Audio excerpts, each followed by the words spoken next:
Hello Edith. Comment tu vas? Ça va très bien et toi? Ben ravi. Tu viens illuminer ce studio avec ton sourire et surtout ta bonne humeur, ton énergie aussi, Yes. que je connais. Et je suis vraiment ravie de t'avoir et je suis également contente que les auditrices et les auditeurs puissent profiter de ce moment avec toi pour te découvrir, te redécouvrir et surtout parler de ce qui fait vibrer ton cœur. C'est ça. Merci à toi de m'accueillir. Et c'est un plaisir. Bienvenue à Woman Up.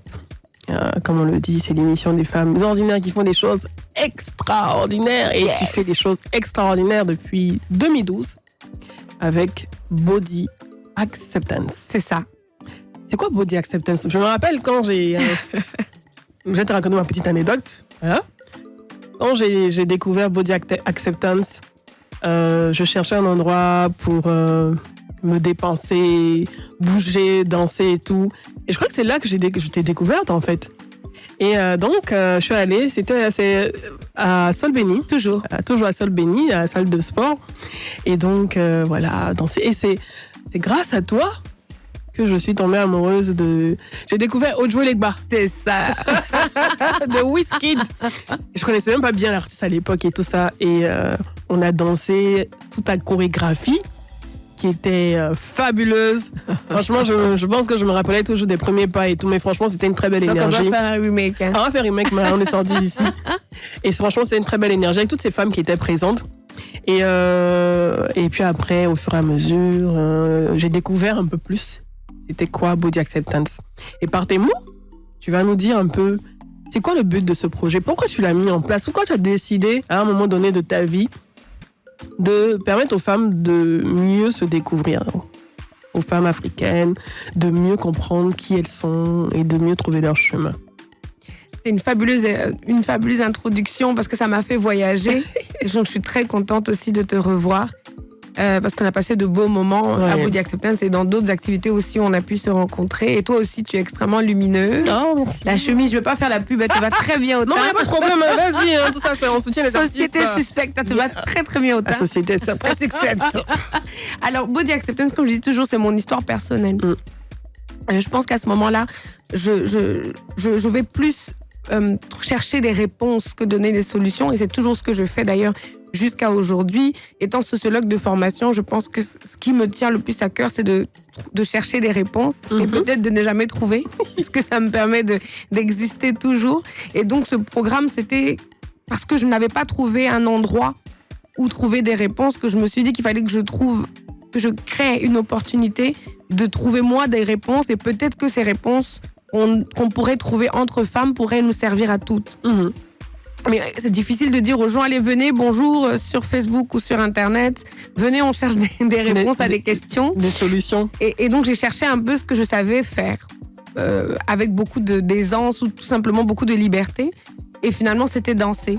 Et donc, ça a été un peu l'appât. Faut dire les choses comme elles sont. C'est un bon mécanisme marketing. Il fallait trouver quelque chose qui pouvait attirer. Et c'est vrai que moi, j'ai été bercée par Beyoncé, Destiny's Child. Et que j'ai toujours eu l'impression, enfant, que c'était une place que je voulais prendre, la scène. C'était un endroit où je pouvais être moi-même et où je serais moi au meilleur de moi-même. Donc, la danse m'a semblé être un environnement agréable pour les femmes, pour les unes et les autres, où on se sentirait forcément valorisé. Exactement. Parce que je me dis que pour creuser plus loin, il faut quand même être dans un environnement où on est déjà bien. Exactement. Pour pouvoir s'ouvrir et puis aller chercher peut-être là où ça fait mal et puis peut-être aller au plus profond, mais on va pas aller au plus profond en allant directement en prison ou aller au plus profond en allant chez le psy directement, parce qu'en plus aller chez le psy, on n'est pas toujours au courant qu'on est malade. Exactement. Donc, des fois, on n'est pas à l'aise en fait. On n'est pas prêt. Tu as dit que là, je le découvre en fait. Et je comprends maintenant la démarche. Parce que tu es sociologue de formation. Tu as suivi des études universitaires à Montréal. Et c'est vrai que je te voyais plus femme de scène. Bon, tu es femme de scène, tu es danseuse et tout. Mais je comprends la démarche du Body Acceptance avec ce background de sociologue, parce que c'est ta méthode personnelle. En général, on dit dans le monde des startups en Afrique et tout... Le problème d'un Africain, c'est toujours une idée de business. Je ne parle pas de business, mais je cherche la démarche, en fait. Tu vois ce que je veux dire? Et maintenant, je comprends le lien parce que tu cherchais une solution pour toi, pour mieux te comprendre. Et ça passait par la danse, par s'accepter soi-même. Et ton background de sociologue, en fait, a permis, en fait, de mettre tout ça en œuvre. Et finalement, je comprends. Ding dong, Eureka, je comprends tout, en fait. Donc, sociologue de formation. Et à quel moment dans ton parcours, on va revenir à Body Acceptance, à quel moment dans ton parcours intervient la danse? Parce que tu fais des études de sociologie, bon, on dit sociologie, c'est psychologie après, normalement c'est ça. Mais à quel moment la danse intervient dans ton parcours après tes études universitaires à Montréal? En fait, la danse, elle est dans mon parcours depuis que je suis toute petite. Ok. C'était mon premier rêve, de venir danser ces étoiles. Ah, d'accord. C'était mon rêve. J'ai fait des chorégraphies. J'étais chorégraphe dès 8 ans à des kermesses de mon école à l'époque parce que ma maîtresse a pu voir ce potentiel rapidement en moi. Et c'était la seule d'ailleurs qui a su valoriser un potentiel qui était hors scolaire. Exactement. Parce qu'en général... Et tes parents comprenaient ça déjà? Ils savaient que j'aimais, ils comprenaient, mais pour les parents, c'est un passe-temps, c'est quelque chose de oui, mais ça va passer, il faut le faire. Et donc, malheureusement, pendant que j'allais à l'école, j'allais plus faire des danses, des spectacles, même à l'université qu'à l'école. C'est ça. Faut dire les choses comme elles sont, parce que l'école, ça m'a jamais vraiment bluffé. J'ai toujours l'impression que ce que le prof dit, je sais déjà. Exactement. Tu as jamais besoin de perdre ton temps. Voilà, et tout. Et ça, c'est les surdoués qui sont comme ça. Donc, du coup, j'apprends la veille. Je relis tout la veille, ça se passe plutôt bien. Ça pourrait se passer mieux si je travaillais avant, mais ça me va comme ça. Parce que c'est pas le cœur de mon cœur. Exactement. Quand c'est le cœur de mon cœur, quand c'est quelque chose qui rentre dans mes veines, l'école n'a pas pu rentrer dans mes tripes. Et du coup, c'est vrai que la danse était toujours un peu là. C'est là que je trouvais mon équilibre. Donc, quand il a fallu faire quelque chose qui me ressemble, j'ai préféré utiliser un moyen dans lequel je me sentais hors norme. J'aime beaucoup me sentir un peu différente, hors des cases. Oui. Et la danse, je pense que c'est le plus beau mouvement pour être soi complètement. Et tu choisis sociologie. Pourquoi? Parce que je suis aussi quelqu'un d'extrêmement questionnante. Je ne sais pas si le mot existe, mais je viens du Québec, donc j'ai le droit. Ouais, bien sûr. Je pose toujours des questions et les réponses ne me conviennent jamais. Parce que je suis sûre qu'il y a quelque chose qu'on n'a pas dit derrière la réponse. Voilà. C'est là que je trouve mon équilibre. C'est ça. Parce que s'il n'y a plus de questions... si tout est simple. Mais s'il n'y a plus de questions, il n'y a plus de vie. Exactement. Et j'ai un peu peur de ce silence et de cette absence de consistance. Et de mouvement aussi. Et de mouvement surtout. Et on revient à Body Acceptance, donc depuis 2012 qui existe. Combien de femmes sont passées par là? Et surtout, comment ça se passe? Je veux dire, une séance de Body Acceptance pour nos auditrices et auditeurs, pour qu'ils puissent se matérialiser dans la tête. Comment ça se passe une séance de Body Acceptance? Et c'est quoi le but? Alors, on arrive en legging de préférence, mon cycliste, pour être à l'aise. Bah oui, c'est ça. On peut mettre de gros t-shirts aussi si on n'a pas envie voilà, d'être... On peut venir en talons avec le legging. On peut venir comme on veut. Je vois les chorégraphies déjà, quand tu parles du Beyoncé. On peut venir comme on veut, parce que l'idée, c'est de dire on peut toutes danser. C'est surtout ça. Moi, je me définis pas comme danseuse. Et je trouve que c'est dommage d'avoir une hiérarchie dans la façon dont les gens bougent leur corps. C'est ça. Je pense que, voilà, c'est vrai que plus ou moins en fonction d'un rythme, on a des attentes, mais je pense que c'est dommage d'avoir des attentes figées par rapport à un rendu corporel. Et donc, du coup, c'est vraiment l'idée que moi, qui suis pas la meilleure danseuse, j'ai pu décider de m'exprimer par la danse, parce que je suis pas la meilleure danseuse. J'aime danser. En tout cas, tu danses très bien. On aime te voir danser. Tu es excellente comme chorégraphe. Tu es gentille, mais c'est parce que je m'y sens bien. Et vraiment, je pense qu'on peut vraiment se sentir en confiance quand on se sent bien quelque part. Exactement. Et qu'on n'est pas en train de répondre à des standards forcément trop figés. C'est ça. Et donc, on vient et on prend un moment pour se rencontrer. La première étape, c'est de se rencontrer un peu différemment. C'est-à-dire qu'on ne s'appelle plus Edith ni Paul-Marie, parce que déjà, c'est des prénoms des fois qu'on n'aime même pas. J'aurais aimé m'appeler autrement. Alors, on choisit des prénoms. On choisit un petit mot qui devient le prénom de la séance. Et ce mot nous permet de se revoir un peu différemment, s'exprimer différemment. Moi, je peux m'appeler Kitaine ou bien... Oui, tu peux t'appeler sacerdoce aussi. Ouais, ça dépend, hein, c'est pas toujours agréable. Ouais, si. Mais voilà, et puis du coup, ça nous permet de briser la glace, ça nous permet aussi finalement de rentrer en intimité les unes les autres, parce que c'est pas forcément automatique pour tout le monde. Et puis, ça nous permet d'être déjà sensationnels. Moi, en fait, ce que j'aime le plus avec la scène, c'est qu'au final, c'est de dire que dans ce monde, tout le monde est sensationnel. Et on peut être qui on veut, en fait. On peut être la personne qu'on a envie d'être, en fait, finalement. Et ce qui est beau après un numéro ou après une prise de parole chez nous, c'est qu'on t'applaudit, que ce soit bien ou pas. Ouais. En fait, c'est une sorte de... Comment je peux dire? De club, de discussion, de psychanalyse aussi, parce que j'ai eu des séances et tout, on a pleuré et tout, c'était chaud là. Et c'est aussi un espace où on peut se libérer. C'est ça, Body Acceptance aussi. En tout cas, moi, c'est mon espace. Si je retourne encore, parce que j'aurais pu le mettre en place et ne plus être là. Exactement. Si j'y retourne encore, c'est que j'ai pas fini le travail sur moi-même. C'est un chemin de travail personnel. Et j'ai préféré le faire devant les autres. Là, après, c'est un choix.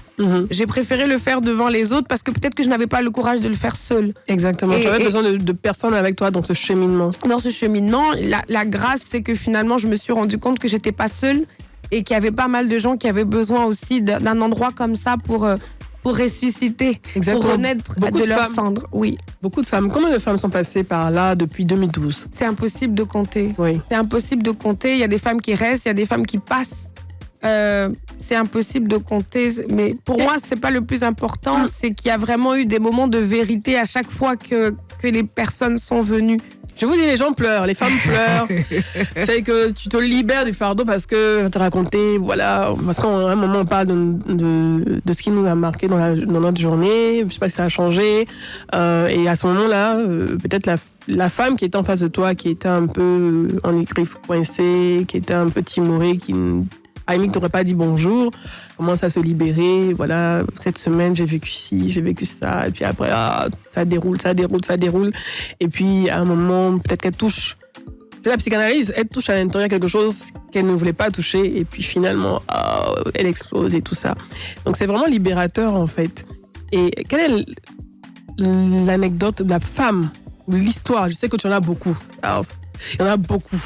Mais quelle est l'anecdote qui t'a le plus marqué, la femme, le parcours, le moment qui t'a le plus touché de 2012 jusqu'à maintenant?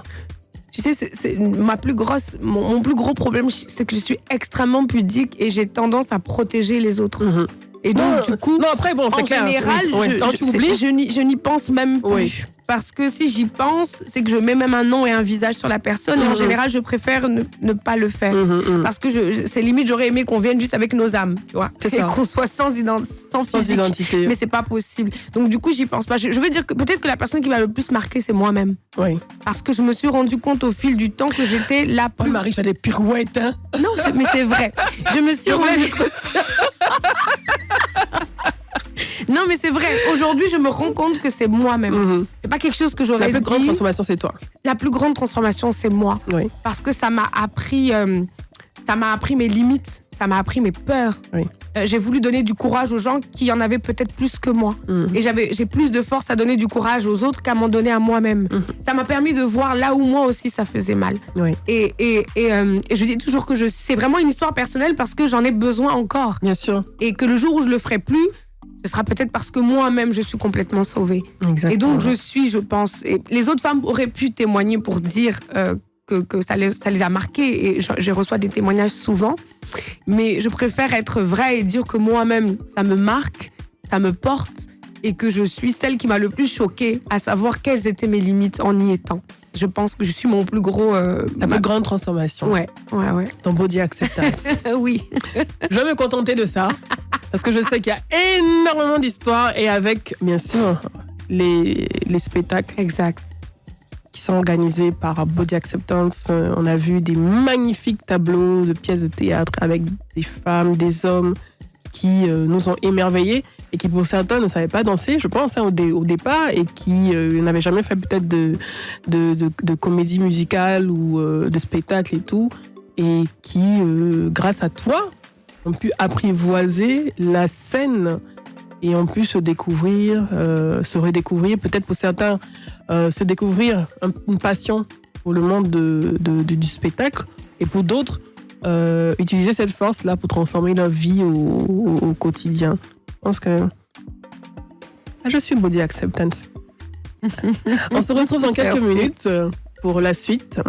il y a beaucoup à creuser. Je suis en face d'une sociologue qui est une très très grande chorégraphe et qui surtout sait toucher les âmes. Donc, ensemble, on va tous être touchés, auditrices et auditeurs. On se retrouve dans quelques minutes, juste après cette petite pause. Woman Up sur Life Radio. Nous sommes de retour pour la deuxième partie de cette émission et nous sommes toujours en compagnie de Paul-Marie Assandre qui est avec nous. Yes. Et avec qui on parle de s'accepter par la danse. C'est ça. S'accepter par la danse avec Body Acceptance. Et on parlait de transformation. Et on parlait de cette transformation qu'elle-même aussi a vécue pendant toutes ces années à pratiquer, mais je veux dire, cette forme de thérapie. Il y a différents types de thérapies. Ça peut être par la peinture, par le théâtre, par la poterie et tout ça. Il y a aussi la danse. Et tu parlais de la transformation. Et en off, c'est que j'ai creusé un peu. Et je sais qu'il y a forcément une histoire qui t'a marqué et qui, pour nos auditrices et nos auditeurs, peut certainement avoir une résonance dans leur vie, dans leurs histoires personnelles, en fait. Et je pense que c'est tout ça aussi, l'acceptation de soi. Est-ce que tu as une histoire, une anecdote à nous partager qui t'a vraiment touché, qui t'a vraiment marqué pendant tout ce processus où tu accompagnes les autres, mais où toi-même tu te redécouvres à chaque fois? Merci en tout cas, Elie, d'avoir voulu creuser. Et d'avoir insisté. Alors, en général, la première fois en tout cas qu'il y a eu une histoire qui m'a marquée, c'est quand je découvre que cet atelier et ce médium qui est la danse peut vraiment avoir des répercussions sur l'estime de soi. Parce qu'à la base, c'est une forme de recherche. Oui. Donc, je me dis que ça peut l'être, mais il faut avoir des réponses. Donc, il faut avoir des parcours qui vont nous prouver que ça peut réellement être le cas. Mmh. Et c'était à Montréal avec une jeune dame albinos qui avait un manque d'estime d'elle-même de par cette différence-là, qui a du strabisme, etc. Et qui, je veux dire, corporellement, n'existait pas. Parce qu'il fallait toujours se cacher et puis se faufiler entre les gens. Et qui finalement, c'est parce que ça a commencé à Montréal non officiellement avant 2012. C'était les moments de test. Et finalement, cette dame-là, on a travaillé ensemble pendant plusieurs mois. Et à l'époque, c'était plutôt un projet mode. Donc, et ça a été très dur. Elle baissait le regard à chaque fois. Elle nous a parlé de son histoire, l'empoisonnement de son père, parce que il y a pas mal d'histoires un peu compliquées comme ça qu'on vit dans nos pays et en Afrique. Donc, ça avait créé en plus ce physique-là. Qui est différent, avait créé une blessure en elle, de colère, une colère incroyable. Et puis avec ce travail qu'on a pu faire, finalement, elle s'est relevée complètement autrement, elle s'est découverte autrement, et puis elle s'est dit que finalement, c'était peut-être une force qui était très, très, très différente, même en tant qu'émotion et tout ça, mais elle n'avait pas l'impression qu'elle avait sa place. Et je me souviens qu'un jour, on sort d'une séance d'essayage chez moi, et il y a un journaliste de New York Times qui passe, et qui tombe complètement, comme on dit au Québec, en amour et qui lui dit qu'elle est exceptionnelle. On était en train d'aller faire un shooting photo pour ma marque. Et là, il lui dit qu'il veut faire un article sur elle parce qu'elle est exceptionnelle et parce qu'elle est juste magnifique. Et pour elle, c'était... Parce que nous, on peut lui dire ça. C'est ça. Mais quand c'est un journaliste de New York Times qui lui dit... quelqu'un d'autre. Et c'était grâce à ce parcours, avec ce parcours. Après, elle a défilé pour Jean-Paul Gaultier à Montréal. Donc ça a été ma première expérience où je me suis dit, finalement... On dirait qu'en étant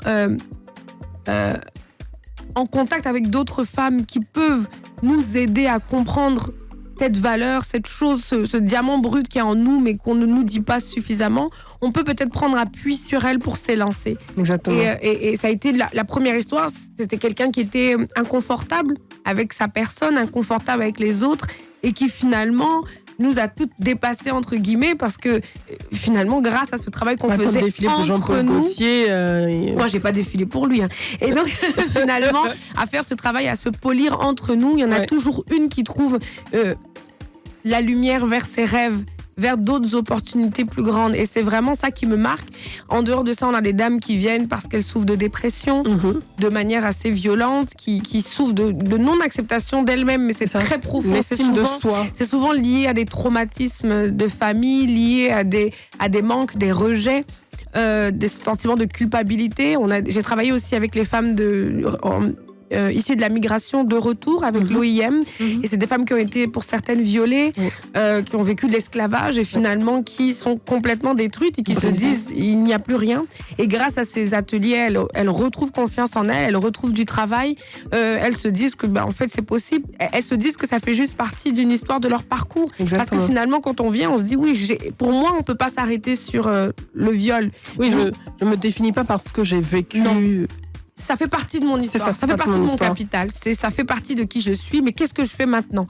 Et c'est la question qu'on se pose, et donc la première solution qu'on a trouvée, on peut pas dire qu'en venant là, on va trouver du travail pour tout le monde, on va trouver un mari, on va se réconcilier avec son père, etc. C'est pas possible, on n'est pas capable, on n'est pas Dieu. Mais la première étape qu'on va franchir, c'est on va aller sur scène et dire aux gens qu'on existe, qu'on est vivant et qu'on est prêt à relever tous les challenges qui vont arriver dans notre vie. C'est énorme, hein. C'est énorme tout ce travail que tu fais parce que parlons de l'histoire de cette jeune fille à Montréal, je pense que le fait que tu l'aies aidée à retrouver cette estime de soi, en tout cas à trouver cette estime de soi et à savoir qui elle est exactement, ça a permis à son aura peut-être de rayonner encore plus et finalement comme ça, parce que dans la rue, comme ça, tomber sur un journaliste du New York Times qui vous fait des compliments et qui vous fait un article. Attends, il y en a qui payent cher pour obtenir ce genre de choses. Et elle a eu, grâce à son aura, et je pense que tu arrives peut-être à faire rayonner des auras qui sont éteintes. Parce que en tant qu'enfant, moi j'ai ressenti une profonde injustice. Je pense que c'est un don, un cadeau de Dieu. Et il a mis dans mon cœur le sentiment d'injustice. Tout ce qui ne me concerne pas me concerne. Qui te révolte. Et j'ai toujours l'impression et le système scolaire m'a un peu dérangée dans le sens qu'on tape les mains, on applaudit ceux qui y arrivent et que finalement, en indexant ceux qui n'y arrivent pas, on leur retire le peu qu'ils avaient ou peut-être même tout ce qu'ils avaient qui ne se retrouvait peut-être juste pas dans ce lieu, c'est-à-dire l'école. Et donc, j'ai tout de suite eu beaucoup d'affect pour les gens qui s'en sortaient pas à cet endroit à ce moment. Parce que si tu t'en sors pas à cet endroit à ce moment, il y a un endroit où tu n'es pas, où tu t'en sors. Tu es extrêmement empathique. Oui, mais parce que c'est injuste en fait. C'est juste nul. Tu es juste à un endroit où c'est pas ta place. Il y a un endroit où l'autre, il te voit pas où c'est ta place. Et je trouve qu'il faut toujours s'assurer de trouver le meilleur dans chaque personne et de pouvoir le valoriser. Et donc, en tant que les profs, ils le font pas forcément toujours à temps plein parce qu'ils sont occupés à autre chose. Et donc, c'est vrai que je me suis dit, t'inquiète, il y a forcément quelqu'un à qui, en disant juste ça, la lumière est déjà là, en fait. Exactement. Parce que je vais pas dire que c'est grâce à moi que les gens se découvrent, mais je vais juste leur dire qu'ils ont intérêt à le faire. Oui, tu es un catalyseur. C'est juste que c'était une urgence pour moi, parce que moi, j'ai envie qu'on me dise tout le temps que je peux y arriver. Et donc, plutôt que de l'attendre, j'ai préféré le dire aux autres, parce que pour moi, c'est ce qui fait produire la magie. Et rien d'autre. C'est le déclic, en fait. C'est ça, c'est ta mission. C'est ta mission de vie. Parce que tu es passionné par les autres. Par l'humain. Par l'humain. Tu es passionné parce que l'autre peut révéler de lui-même, en fait, et dont il ne se rend pas compte. Et ça, forcément, tu reçois énormément d'énergie. Donc, comment tu fais pour gérer tout ça? Parce que en étant extrêmement empathique, en voulant révéler le meilleur des autres, tu prends les énergies. Donc, comment tu gères au quotidien les séances de body acceptance où tu as des personnes qui viennent se vider et tout auprès de toi. Tu essaies de les comprendre. Tu es beaucoup à l'écoute. Comment tu gères émotionnellement et puis aussi physiquement toutes ces personnes qui t'entourent et avec lesquelles tu consommes de l'énergie, en fait. Comment tu gères ça? C'est une belle question, parce que souvent, comme tout être humain, des fois, tu as l'impression que tu es fatigué, mais aussi, tôt que je suis fatiguée, c'est dans cette fatigue que je retrouve une force qui me dépasse moi-même. Donc, je pense que c'est parce que c'est ma place. Peut-être que ça aurait été mieux une autre place. Peut-être qu'il y a d'autres places qui sont plus agréables. Mais en tout cas, c'est parce que c'est ma place que je ne me demande même pas qu'est-ce que je vais faire de tout ça et comment ça va finalement se dissoudre sur mon chemin. Je pense que c'est parce que je devais être à chaque fois dans ces lieux-là, avec ces personnes-là. Donc, naturellement, après, comme je ne suis pas quelqu'un qui retient les mots, tout type de mots, M-A-U-X et M-O-T-S, je retiens aucun de ces mots. Donc, c'est ce qui me libère. Tu ne sens pas comment je peux dire, tu ne te sens pas drainé Après ces séances. Des fois, si physiquement. Mon mental est un peu des fois dissocié de ce que mon corps m'envoie. Je refuse des fois ce que mon corps m'envoie. Mon corps, des fois, si, un peu mal à la tête, un peu mal au dos, forcément. Mais le cœur se renouvelle tout le temps. Ok. L'énergie du cœur se renouvelle tout le temps. Et je pense que l'énergie du cœur est plus puissante que toutes les autres. Donc, elle vient après... Tu as une source d'énergie, en fait. On inépuisable. peut se recharger auprès de toi. Inépuisable. On peut compter sur toi, même qu'il y a des blackouts ici dans ce pays. En tout cas, je pense que c'est puissant. C'est puissant de pouvoir faire ça parce que tout le monde n'a pas cette possibilité de pouvoir écouter, de pouvoir avoir autant d'empathie et de pouvoir aider les autres à tirer le meilleur d'eux-mêmes. On parle d'estime de soi et ça, beaucoup de femmes le vivent, particulièrement dans notre société. Et pouvoir entendre une autre femme nous dire que nous sommes fortes, nous pouvons le faire, nous sommes belles, nous sommes puissantes et tout, c'est extrêmement important. Je sais qu'il y a des hommes aussi qui participent aussi à ces séances de body acceptance. Et forcément, peut-être que l'énergie n'est pas la même. Après, tu me diras. On a de plus en plus d'hommes et c'est incroyable parce qu'ils viennent avec quelque chose d'aussi puissant. Est-ce qu'ils se dévoilent, ils se libèrent comme les femmes? Énormément. Ils se dévoilent énormément. Ils n'attendaient que ça, on va dire ça comme ça. Et pour eux, ils comprennent profondément notre besoin. Ils n'ont vraiment pas l'impression qu'on est en train de faire toute une histoire pour rien. Ils le comprennent, ils l'accompagnent. Ils sont des fois en retrait pour laisser la place, parce qu'ils se disent que cette place-là, c'est la nôtre, mais ils sont là. Il y a Philippe à côté, Philippe Chaud qui est à côté. Bonjour, dans le studio. Bonjour Philippe. Toi aussi, tu participes à Body Acceptance? Tu fais des séances de Body Acceptance? Tu n'en as pas besoin? Ah, t'as jamais voulu essayer? T'as peur de trop te révéler? De te révéler? Ah bon? Il a peur de prendre toute la lumière. Mais je veux dire, tu connais Paul-Marie, tu sais comment il arrive à tirer le meilleur de chacun d'entre nous. Tu as peur de pouvoir dégager autant, de pouvoir être, je vais dire, à nu, hein? Oh, tu vas venir dans le micro, là. Ouais. On n'entend pas, en plus. Viens dans le micro, rapidement, c'est rapide. C'est rapide. Oui, c'est rapide. Tout ça, c'est des moments de Woman Up. On a des hommes, des E4She qui sont avec nous et qui nous soutiennent. Alors, dis-moi. Là-bas, c'est sur le moment, moi, je parle. Non, c'est rapide. Parce qu'on parle d'homme. Et tu es un homme. Ouais. Et donc, forcément, en travaillant avec elle et en collaborant avec elle, tu as déjà vu, tu vois ces séances de body acceptance. Donc, moi, c'est rapidement ton témoignage par rapport à ça. Et en tant qu'homme, est-ce que tu as déjà vécu ces séances ou bien, quelle est ton appréciation de ces séances? Enfin, moi, j'ai plusieurs angles de vue ou d'appréciation. J'apprécie on va dire, elle d'abord. Okay, le travail qui est fait, qui est inestimable, qui est grandiose, qui est profond, qui est extraordinaire. Je vois aussi les transformations parce que elle, depuis la personne pudique qu'elle est, elle va avoir toujours du mal à l'expliquer, mais je vois parce que j'entends, je lis, j'entends les conversations de loin entre les gens sur les retours, les transformations, le vécu qui switch, les élévations personnelles et j'entends des choses vraiment, vraiment extraordinaires. Je vois des femmes qui rentrent d'une certaine manière et qui en ressortent complètement changées. Là, elle a même parlé de OIM, qui pour moi est l'une des meilleures expériences de body acceptance pour moi. L'OIM, c'est l'Office des migrations, c'est ça? Oui, des dames qui sont passées par des choses, mais atroces, à partir d'un rêve personnel qu'elles ont voulu accomplir, parce que pour elles laissaient une vie qui était difficile, donc elle partait chercher, je dirais pas la facilité, mais qu'elle partait chercher quelque chose qui était loin d'elle, et donc qui ont été obligés à vivre ce qu'elles ne pouvaient imaginer. Et donc, à leur retour, on leur a confié quelque chose. Sinon, on a confié à Paul cette dame-là qui, quand elle rentrait, peut-être qu'elle se disait on va dans quoi? On va aller vers une dame. Oui, c'est tout de blanc. Oui, qui va venir nous raconter du baratin de gens, de cocodis On veut du qui sont en train concret.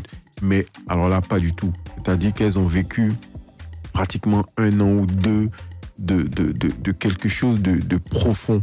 Wow, ça a été un an. Oui, ça a duré quand même. 2 ans. 2 Wow. ans pratiquement, Wow. avec 2 ou 3 spectacles. Wow. Mais moi, j'ai vu ces femmes en train de vivre à fond une histoire qui n'était pas à leur portée, qui sortait pour certaines d'un périple de désert ou de Sahara, c'est selon un périple de viol, un périple de maltraitance, d'esclavage, et qui reviennent en train de vivre un circuit artistique, culturel, personnel, profond, humain, et qui ressortent avec une nouvelle perception d'elles-mêmes.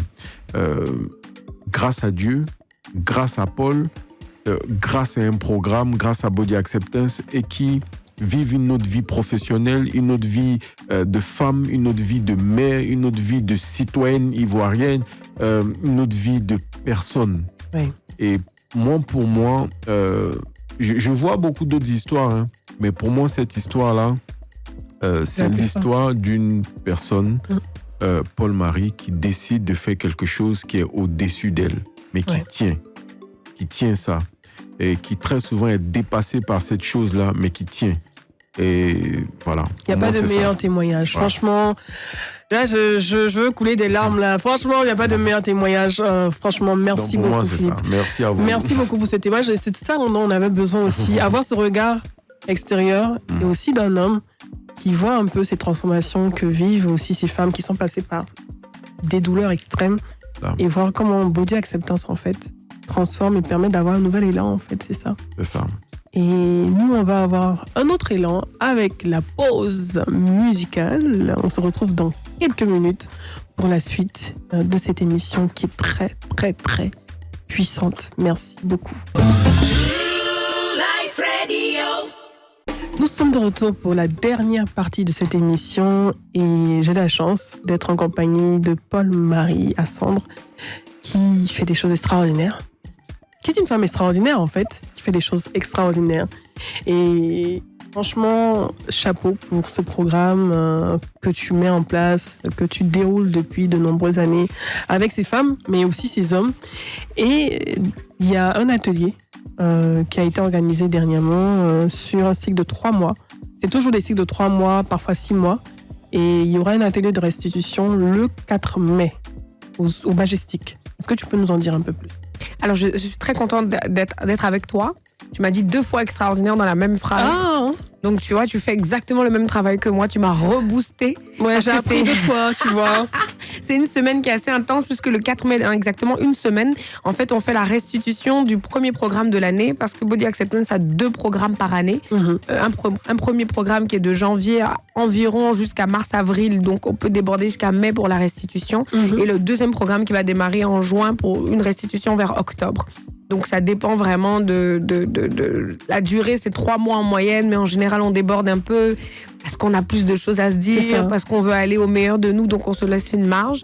Et donc là, ce premier programme se termine officiellement le 4 mai avec un spectacle événement, parce que c'est au-delà d'un spectacle, c'est un événement de femmes qui se retrouvent pour se raconter et raconter leurs histoires sur scène à un public qui est le public du Majestic à 19h le 4 mai.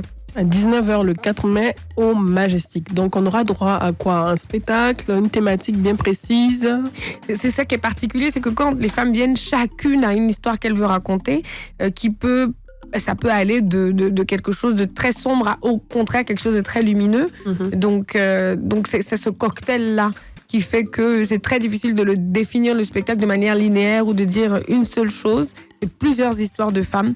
Ça passe de l'amour à la douleur, au rejet, à la dépression. Ça passe aussi par la foi, par rapport à la confirmation de qui on est, à l'affirmation de qui on est. Donc, c'est plusieurs thématiques qui sont toutes menées par des jeunes femmes qui sont, pour ma part, brillantes, très talentueuses qui ont accepté de mettre leur talent au profit de leurs histoires humaines. Exactement. Pour laisser d'autres femmes aussi à leur tour pouvoir venir le faire. Donc on a des anciennes que j'appelle aujourd'hui des ambassadrices qui sont là depuis plusieurs années, qui ont compris que c'est un médium dont elles avaient besoin, qui se sont révélées aussi, qui ont trouvé que finalement l'art c'était leur place, parce qu'aujourd'hui il y a des dames qui sont sorties et qui finalement décident d'avoir une carrière artistique, par exemple pour certaines.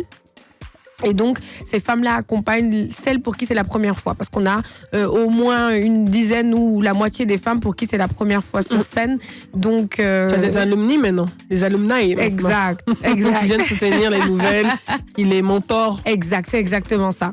Exactement. Et la sororité aussi. Exact. Le spectacle, il est gratuit, payant? Non, il est payant parce qu'on accompagne en fait une association qui fait un travail remarquable en prison. Ok. C'est quelle association? J'ai du mal à prononcer le nom. Bois d'eau. Bon. Non, mais j'ai sauté là-dessus. Même c'est vrai que je suis pas sûre que ce soit la bonne prononciation. Mais je connais l'initiateur. Monsieur Job. Exactement, Job, qu'on salue. Exactement, Monsieur Job, qui fait un travail remarquable. Extraordinaire, franchement. Un travail remarquable depuis plus d'une vingtaine d'années. Ouais.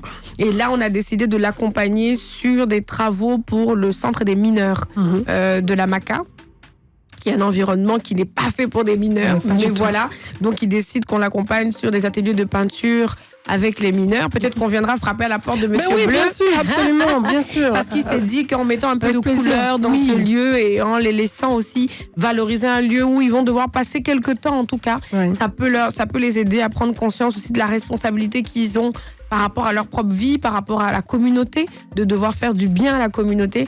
Ça peut être quelque chose d'assez puissant. Donc, une partie des fonds va être utilisée pour ces couches de peinture, on va dire ça comme ça, et ce travail artistique qui va être fait. Et au-delà de ça aussi, c'est un appel pour dire que la prison, c'est un lieu où personne n'a envie d'aller, mais où tout le monde peut être susceptible d'aller ou d'entrer, qu'on ne se l'imagine ou pas, ou quelqu'un de très proche à nous. Donc, faudrait pas forcément qu'on ait l'impression que c'est que pour les autres. Et donc, c'est une façon de mettre un peu la lumière sur ce lieu sombre. Et c'est surtout de dire qu'à l'issue de ce passage sombre d'une vie, comme un peu tout ce qu'on vit chacune, il peut avoir de la lumière. Donc, c'est accompagner les gens qui y sont pour que quand elles sortent, elles puissent se trouver un nouveau sens à leur vie. Donc, c'est pour tout ça que le spectacle n'est pas gratuit. Il est à 15 000 francs. Et donc, une partie avec le Majestic et en coprod va être reversée à l'association de Monsieur Job. Comment on fait pour payer? On paye le ticket au Majestic ou on contacte Body Acceptance? Alors, on peut écrire sur la page. On livre à partir de 2 billets. Sinon, les billets sont disponibles au Majestic Ivoire, parce que c'est au Majestic Ivoire qu'aura lieu le spectacle, dès maintenant. Dès maintenant. Et on peut trouver les tickets dans tous les Majestic. Non, que le Majestic Ivoire. Exact. Et également sur la page Instagram de Body Acceptance. Génial. C'est fort, hein. Franchement, je reçois des invités qui font ce travail de comment je peux dire, oui, d'acceptation de soi, de recherche d'estime de soi et tout.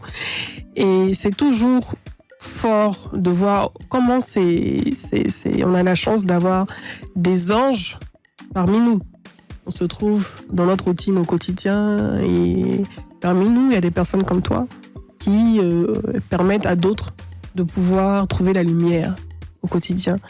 Et ça, c'est un travail exceptionnel. Et franchement, je te remercie, on te remercie pour tout ce que tu fais. Et n'hésitez surtout pas. Comment on fait pour... je vais dire à la page Instagram, mais est-ce qu'il y a un numéro de téléphone pour les auditrices et auditeurs qui aimeraient participer et vivre des séances de Body Acceptance?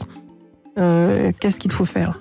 L'idéal, c'est la page Instagram de Body Acceptance, parce qu'au moins, on peut avoir une longue conversation, parce que souvent, d'autres questions vont venir pour que chacun sache vraiment si c'est la bonne porte où frapper. C'est beaucoup plus simple de rejoindre la page.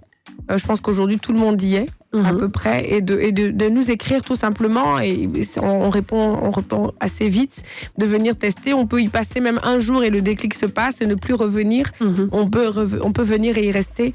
Donc vraiment, c'est tout le monde peut venir. On peut aussi venir au spectacle de restitution le 4 mai pour voir un peu, parce que ça peut paraître abstrait pour certains jusque-là, venir voir un peu ce que c'est, ce courage que ces femmes vont avoir, et se dire que c'est un courage qui est communicatif, parce que en venant l'observer, il nous les transmet aussi. Exactement. Donc de venir vivre les expériences qui pourront être vécues avec nous, que ce soit en un programme ou en un spectacle ou même juste une séance. Si vous voulez avoir un avant-goût de Body Acceptance, donc il faut venir le 4 mai à 19h au Majestic Ivoire, dans la salle du Majestic Ivoire, pour vivre ce spectacle en direct avec Paul-Marie et les femmes et les hommes qui ont fait ces 3 mois d'ateliers de formation de Body Acceptance et comprendre comment ça fonctionne.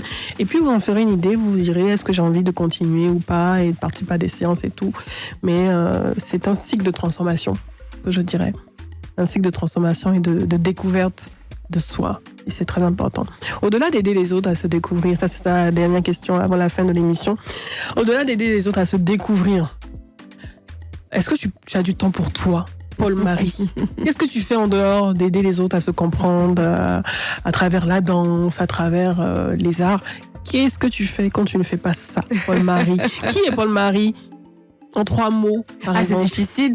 Je pense que j'ai envie de garder le mot chercheuse, et une grande questionnante. Et quelqu'un qui a besoin de projets tout le temps pour se sentir exister. Donc, j'ai une ligne de vêtements aussi. Oui, Nicole. C'est pour ça que j'ai remarqué la jolie chemise Société Suspect. Ce sont des détails qui comptent. Tu es styliste. Moi, j'ai du mal, mais je vais dire directrice artistique d'une marque de vêtements. Donc, ça, qui existe depuis longtemps. J'aimerais bien pouvoir la faire encore plus grandir.